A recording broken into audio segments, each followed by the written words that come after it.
like Job this morning.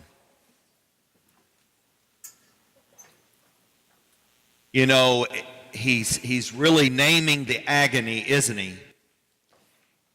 You know, he says, I'm like a slave, a hireling waiting for their wages. There's months of misery and dread and doom, and my life is over like a sigh. I will never see happiness again. And you know, you all said, thanks be to God. I don't think it was very enthusiastic, though. Hard to say thanks be to God to that message.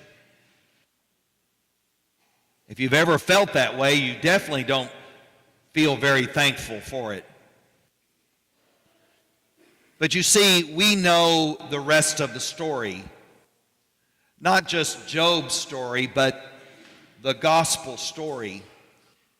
And that's why we can say, thanks be to God. Thanks be to God, that's not the way it's going to be for eternity. Thanks be to God, that suffering does end. And we are brought into the joy and the love of the kingdom. Job says, you know, his life is like a slave, which is not a very wonderful way to live in the world, to be enslaved in prison and not be free. In contrast to Job, though, we do have St. Paul. He said, I am a slave for Christ. Job became a slave not on his own volition, his own choice, but St. Paul chose to be a slave. What's the difference? What's the difference for us? We can either be a victim or we can choose to be a slave for Christ. Now, why would you ever choose to be a slave? When we are touched by Christ Jesus, when we experience the power of the risen Christ, it's not hard to want to serve Him willingly. We hear in our gospel, Jesus is in the synagogue. We know where that synagogue is, by the way. Archaeologists have unearthed it.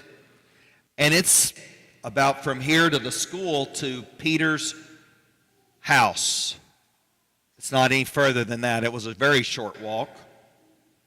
And Jesus goes in and they tell him about Peter's mother-in-law having a fever.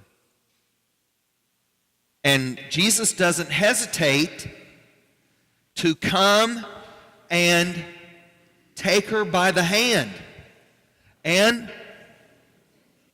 raise her up. You're not a her, that's right. But you do need to be raised, brother.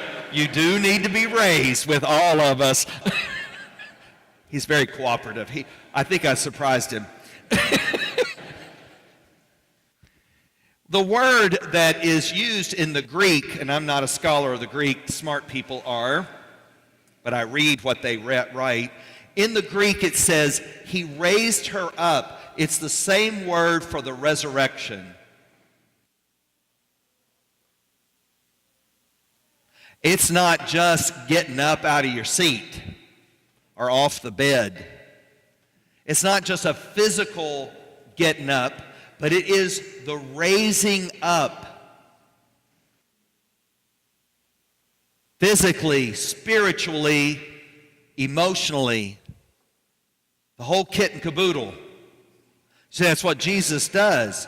When he touches us, when we grasp him by the hand, he will raise us up. Not just physically.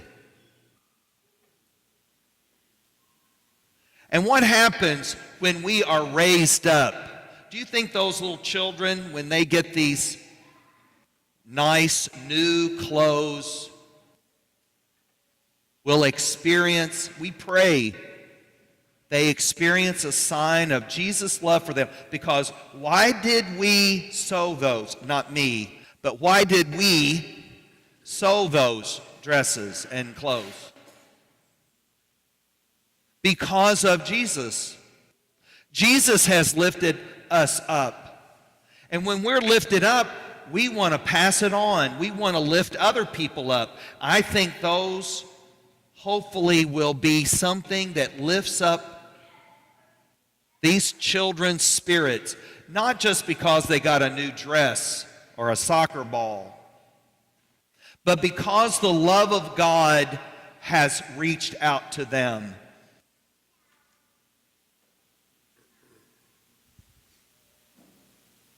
So when we are, why did you cook the soup last night? That's right. And because you were touched by Jesus Christ, you want to feed other people. And you did it beautifully, by the way. She gets, your costume was great. It was fun. You made it fun. You see, because that's what happens when we are lifted up by Jesus. We too want to reach out and lift other people up, to bring to the brokenhearted the comfort and grace and love of God. So you and I are touched today. He will lift us up. He is lifting us up. When we go out there, if we find a Job anywhere, we want to see what we can do to help them to know the light, the goodness, and the love that will lift them up too.